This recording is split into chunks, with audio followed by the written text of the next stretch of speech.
আসসালামু আলাইকুম স্যার। ওয়ালাইকুম আসসালাম। স্যার ভিতরে আসবো? হ্যাঁ আসো। আসো আসো। মিষ্টির প্যাকেটটা রাখ। কি ব্যাপার, হঠাৎ এত মিষ্টি কেন? আর সাদ্দাম, তোমাকে তো অনেকদিন দেখি না। স্যার দিনকাল ভালো যাচ্ছে না তো তাই। আর স্যার আমাকে বড় ভাই এবার নির্বাচনে দাঁড়াইছে, তাই আপনার দোয়া নেওয়ার জন্য এই মিষ্টিগুলো পাঠালো। ওই যে স্যার লিফলেটটা দেখেন। তোমাদের বড় ভাই নির্বাচনে দাঁড়িয়েছে সেটা ভালো কথা, কিন্তু আমার এখানে মিষ্টি কেন? স্যার শুধু শুধু মিষ্টি পাঠায়নি, আসলে আপনার এই শিক্ষা প্রতিষ্ঠানের তো টিনগুলো অনেক পুরনো হয়ে গেছে স্যার, এই টাকাগুলো পাঠানো স্যার নেন। আমার স্কুলের টিম মেরামত করার জন্য তোমাদের বড় ভাই অনুদান পাঠাবে কেন? আরে স্কুল মেরামত করার জন্য তো অনুদান আসে সরকার থেকে। তাছাড়া আজ বাদে কাল নির্বাচন, আমি এই টাকা নিতে পারবো না। সরো এখান থেকে। স্যার আপনি ভুল বুঝতেছেন, আসলে আমাদের বড় ভাই আপনার এবং আপনার প্রতিষ্ঠানকে অনেক ভালোবাসে। সে চায় আপনার প্রতিষ্ঠানের উন্নতি হোক, আর আপনিও তার পক্ষে সবসময় কথা। থামো! আজ বাদে কাল নির্বাচন, তোমাদের বড় ভাই কেন এই অনুদান পাঠাচ্ছে আমাকে আমি বুঝতে পারি না। এই টাকা আমি স্পর্শ করা মানে বুঝো? এই টাকা স্পর্শ করা মানে আমার সন্তানদের ভবিষ্যৎ আমি নিজে হাতে ধ্বংস করে দেওয়া। সাদ্দাম, তোমার বাবা কিন্তু অভাবের তাড়নায় দেশ ছাড়েনি। দেশ ছেড়েছিল এক শ্রেণীর মানুষের দুর্নীতির কারণে। আজ তুমি সেই দুর্নীতির খাম বয়ে বেড়াচ্ছ। বেরিয়ে যাও, আমার 30 সীমানা আর কখনো আসবে না। বেরিয়ে যাও। এই চল। হ্যালো, এই মিষ্টিগুলো নিয়ে যাও। মিষ্টির প্যাকেট নিয়ে আয়।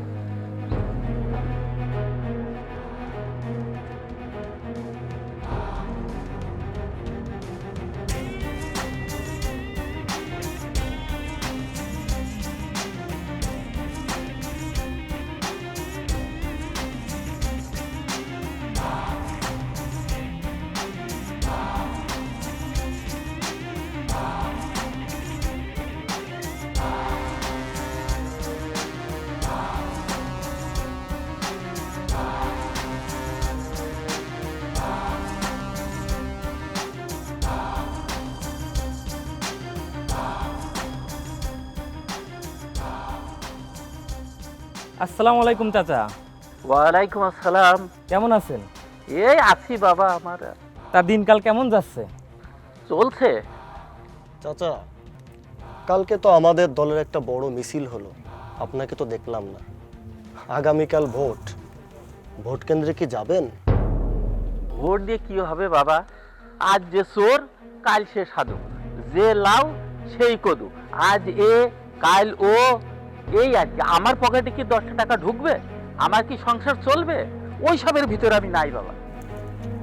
তাহলে কাকা ওই কথাই যেন থাকে, যেহেতু আমাদের মিছিলে আসেন নাই, ভোট কেন্দ্রেও যেন যাওয়া না হয়। আর যদি যান, ভোটটা যেন আমাদের দলের পক্ষেই পড়ে। যদি না পড়ে তাহলে তো বুঝতেই পারতেছেন আমরা কি করতে পারি। না রে বাবা, আমি ভোট কেন্দ্রে যাব না। অবশ্যই আপনি ভোট কেন্দ্রে যাবেন। কেন যাবেন না কাকা? আপনি যদি ভোট কেন্দ্রে না যান তাহলে সঠিক ব্যক্তি কিভাবে নির্বাচিত হবে? ওরা তো চায় আপনি ভোট কেন্দ্রে যেন না যান। এই রনি, ভুলে যাস না এটা তোদের জুলাই না, এটা ফেব্রুয়ারি। থাম রনি, জুলাইয়ের হাওয়া এখনো তোর মাথায় খেলতেছে। শোন, দেশ আগের মতোই আছে, শুধু ক্ষমতা বদলাইছে। দেশ বদলে গেছে জনি ভাই, অন্তত আমাদের অন্তরে সেই ভয়টি বদলে গেছে। কাল সাধারণ মানুষ একজোট হয়ে ভোট কেন্দ্রে গিয়ে সঠিক মানুষকে ভোট দেবে ইনশাআল্লাহ। বুঝতে পারছি রনি, তোর অনেক পাকনা গজাইছে।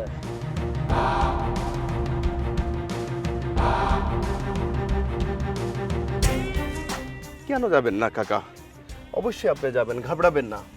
আপনি যদি কালকে ভোট কেন্দ্রে না যান তাহলে আপনার ভোটটি জাল করে তারা তাদের পছন্দ মতো প্রার্থীকে দিয়ে দিবে।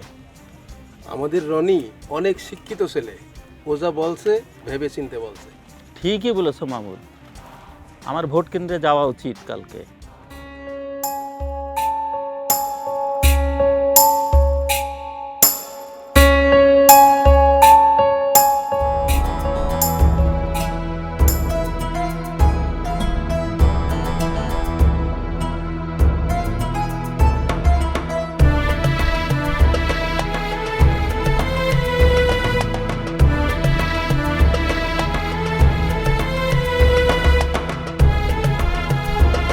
মাস্টার সাহেব, তাহলে টাকাটা নেব না?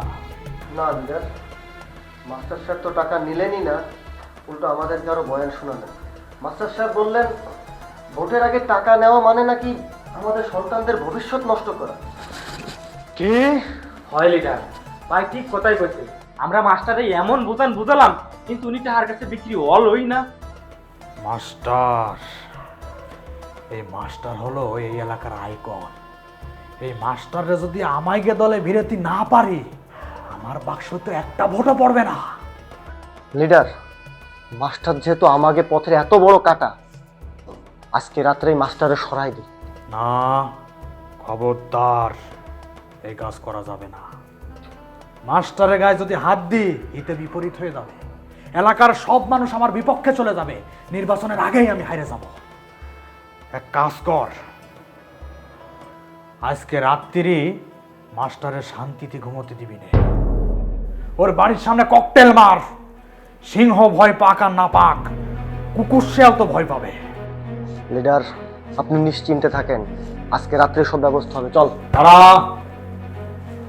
তোরা বা আমার পার্টির কোনো ছেলে যেন সরাসরি অস্ত্র হাতে তুলে না নেয়। এমন ভাবে কাজটা করবি যেন সাপও মরে, লাঠিও না ভাঙে। বুঝতে পারিছি লিডার, আমার হাতে তো এরকম ছেলে আছে। লিডার, আপনি তো সাদ্দামরে চেনেন, ওর তো চাকরির অনেক প্রয়োজন। ওই চাকরির লোভে আমি ওকে যা বলবো এখন তাই করবে। ককটেলটা ওরে দিয়েই মারাই। হয় বস, সাদ্দাম রে দিয়ে মারাতে হবে, কারণ ওরে সবাই ভদ্র ছেলে হিসেবে জানে। ওরে দিয়ে মারালি কেউ বিশ্বাসই করবে না। লিডার, আপনি কোনো চিন্তা করবেন না, আজকে রাত্রেই সব কাজ হয়ে যাবে। চল।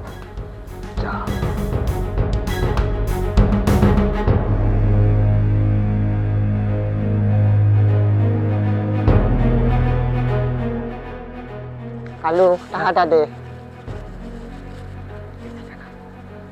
টাকা ভাই? আচ্ছা পকেটে রাখা টাকা। ওই যে মাস্টারের বাড়ি, এই দুইটা ধর। এই দুইটা ককটেল নিয়ে মাস্টারের বাড়ির সামনে মেরে দে যা। ভাই, এটা আমি পারবো না ভাই। তুই পারবি না? না। জানিস তো এটা কার অর্ডার? আমাকে নেতার অর্ডার। আমাকে নেতা তোরে কত ভালোবাসে, কইছে কি ওর জন্য আমি স্বরাষ্ট্র মন্ত্রণালয়ে চাকরি ঠিক করে রাখছি।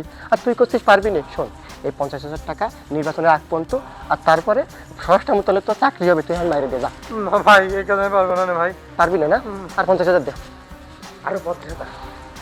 আরে মার্কেট তুমি ফরাস না কেন? পকেটে রাখ, পকেটে রাখ। হ্যাঁ পকেটে রাখ। রাখ রে বাবা। সরি, আমরা কইছি কোনোদিন কবি না, তুই একা একা মারে দে।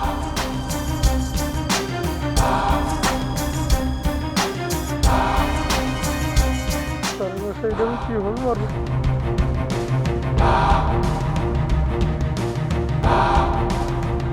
কে ওখানে? কে তুই? মুখ খোল, মুখ খোল। স্যার, আমি সাদ্দাম, আমার কোনো দোষ নেই স্যার। সাদ্দাম, তুমি এখানে কি করছো? আর তোমার হাতে এগুলো কি? Cocktail sir.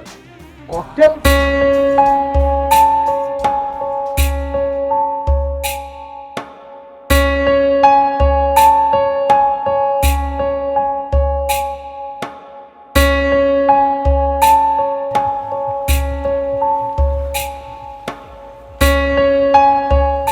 সালামু আলাইকুম রহমতুল্লাহ। কেমন আছেন স্যার? আলহামদুলিল্লাহ। আলহামদুলিল্লাহ স্যার। কিন্তু খুব একটা ভালো নেই। কেন স্যার, মন ভালো নেই কেন? কেন? সাদ্দাম গতকাল রাতে আমার বাসায় যে ঘটনা ঘটিয়েছে সেটা তুমি জানো না? না না তো স্যার, কেন, কি হয়েছে? তাছাড়া সাদ্দাম তো আমরা জানি সে অনেক ভালো ছেলে, ও আবার কি ঘটালো? ও রাতে আমার বাসায় ককটেল মারতে আসছিল, আমি সেটা হাতে নাতে ধরে ফেলেছি। সাদ্দাম তো এই কাজ করতেই পারে না স্যার। আহা, আমিও তো বিশ্বাস করতে পারছি না যে ও এমন একটা কাজ করতে পারে। কিন্তু ওই যে দুষ্টুদের সাথে মিশলে যা হয়, ওকে নাকি কি এক চাকরির লোভ দেখিয়েছে, সেই জন্য তো এখন এগুলো করে বেড়াচ্ছে। রনি, তুমি তো একটা সচেতন ছেলে, এই ব্যাপারটা তোমার দেখা উচিত। ঠিক আছে ভাই, আমি বিষয়টি দেখবো ইনশাল্লাহ। স্যার, এই বিষয়টি নিয়ে আমরা কি পুলিশের সাথে কথা বলবো? আবার থানা পুলিশ করতে গেলে ওরা আবার ঝামেলা বেশি না করে, সেটাও তো চিন্তা করতে হবে। না স্যার, বিষয়টি আমি তাদেরকে ভালো করে বুঝিয়ে বলবো। ঠিক আছে, তাহলে তোমরা এর একটা ব্যবস্থা নাও। ঠিক আছে স্যার, বিষয়টি আমাদের উপরে ছেড়ে দেন। ভালো থাকবেন। আসসালামু আলাইকুম রহমতুল্লাহ। ওয়ালাইকুম আসসালাম। আচ্ছা ঠিক আছে। তাড়াতাড়ি আয়, তাড়াতাড়ি আয়। আরে ভাই দাঁড়ান, এত তাড়াহুড়া করে কোয়ানে যাচ্ছেন? তুই বুঝতেছিস না আরে আগের দিন ককটেল মারতে যে প্রায় ধরা খেয়ে গেলাম, আমাকে সাদ্দাম তো ধরা খেয়ে গেছে, আমাকে নাম করে গেলি বিপদ। এই সময় গা ঢাকা দিয়ে থাকতে হবে, আমাকে মেবাইর সামনেও যাওয়া যাবে না। চল তাড়াতাড়ি চলাই।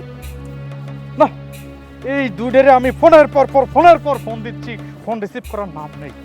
সামনে নির্বাচন চলে আসে, প্রচারণা না করতে পারলে আমি কি ভোটে জিততে পারবো? আমি আর পারি না একে নিয়ে। হাই হাই, ওই দেখ মেবাই আসতেছে, কি জবাব দেবো? পলাতে হবে। গাছে উঠুন ভাই, গাছে উঠুন, চলেন। গাছে ওঠে না, গাছে তো দেখে ফেলাবে না। শোন, আমরা গাছের তলে পলাই, ওই দেখ গর্ত আছে। আয় চুপ চুপ, আস্তে আস্তে। শোন, এদিক ফিরে ভাই, ওদিক তাকাবি না ওঠে। এদিক ফিরে ভাই, মেবাই জামাই চলে যাবে, ওর পরে আমরা এনতে যাবো। চুপ। না, এই ভাড়া দুডেরে আজ 2-3 দিন ধরে আমি ফোন দিচ্ছি, ফোনে পাচ্ছি না। কোন জায়গায় হাওয়া হয়ে গেল আমি বুঝলাম না।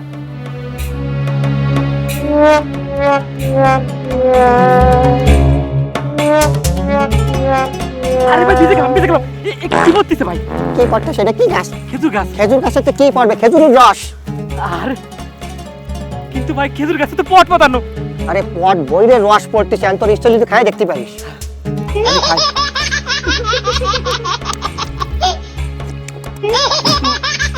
কোনটা কেন ভাই? কষি গাছ মনে হয়। বাবাই, এই তোরা দেখা কি করতেছিস? বাবাই, আরে মিয়া ভাই, এইটা আপনি কি করলেন? আপনার ওই রস মনে করে খেয়ে ফেলাই দিছি। ও 2 কুলি রস খেয়ে ফেলাইছে আপনার। এই ও সমস্ত কথা বাদ দে। অভিভাবকের 2-1 ফোঁটা রস খালি কিছু হয় না। তা তোরা দুটো এই জায়গা কি করতেছিস? আমরা কি করতেছি? সেই দিন ককটেল মারতে বললেন, ওই ককটেল মারতে যে আমাকে সাদ্দাম ধরা খেয়ে গেছে, এই জন্য আমরা পলায় রয়েছি। আমাকে যে কোনো মুহূর্তে অ্যাটাক দিতে পারে গ্রামের লোক। আরে বাড়া, সাদ্দাম ধরা খাইছে তা তোর কি? সাদ্দাম ধরা খাইছে ওটা সাদ্দাম বুঝবে। তোরা আমার লোক এই গ্রামের লোকজন জানে না, তোরা বলাইছিস কি জানি? আমরা যে আপনার লোক, এই গ্রামের লোক জানে। ওই সাদ্দাম যে আপনার লোক তাও জানে। ওই সাদ্দাম যদি আর মুখ খুলে দেয় তাহলে কি করবেন? পারা করব। এই আমি কি এই গ্রামের রাজনীতি করি আজকের থেকে? হ্যাঁ, সাদ্দাম ধরা কইছে ভালো কথা। তোরা যদি এরকম পলাই থাইস, আমার নির্বাচনী প্রচারণা করবে কিটা? আমার নির্বাচনে জিতা লাগবে না? চল আমার সাথে চল। তারপরে বলছিলাম একটু সেফটির জন্য গা ঢাকা দিয়ে। হ্যাঁ, কি বাড়া সেফটি? তোরা আমার লোক বুক খুলে চলবি এই গ্রামে। চল আমার সাথে চল। বুক খুলে ওই দিকটা, তুই ওই পাশে থাক, পিছনে থাইস, দৌড় মারবো আগে।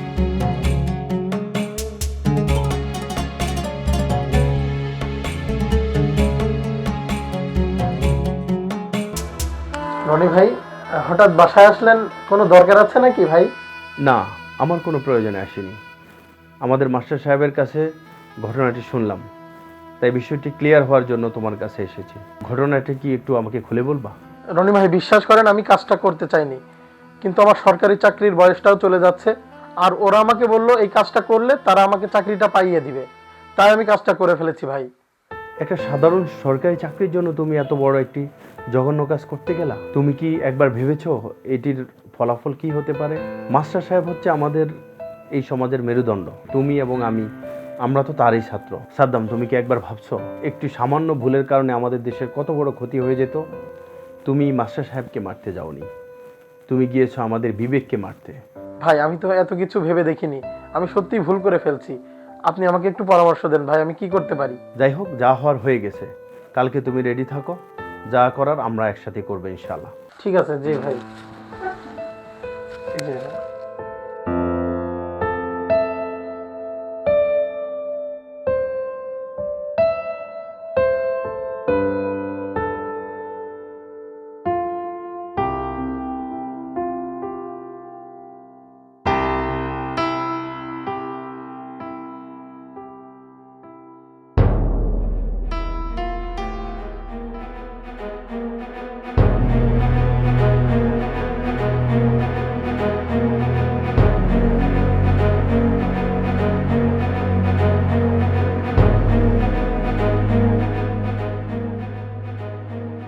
এই দাঁড়ান।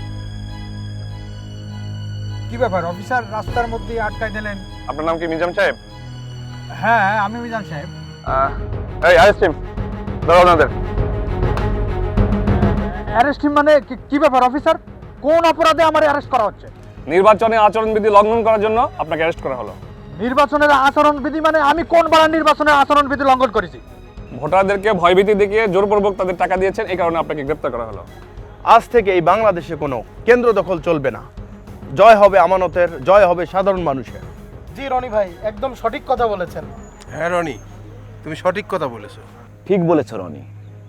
মনে রাখবেন, ভোট মানে শুধুমাত্র একটা সিল নয়, এটা একটা স্বাক্ষর। আপনি দুর্নীতির পক্ষে নাকি সততার পক্ষে? জুলাইয়ের বিপ্লব আমাদের সুযোগ করে দিয়েছে ভুল সংশোধনের। আগামী নির্বাচন আমাদের 5 বছরের ভাগ্য নির্ধারণ করবে। হ্যাঁ মাস্টার সাহেব, তাহলে কালকে আমি ভোট দিতে যাব।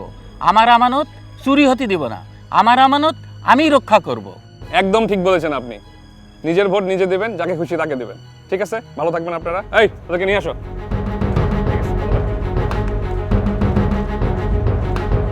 ভোট দেব আমানত বুঝে, নেতা নেব মানুষ খুঁজে। জয় হোক আজ জনতার, বিবেক হোক শেষ হাতিয়ার।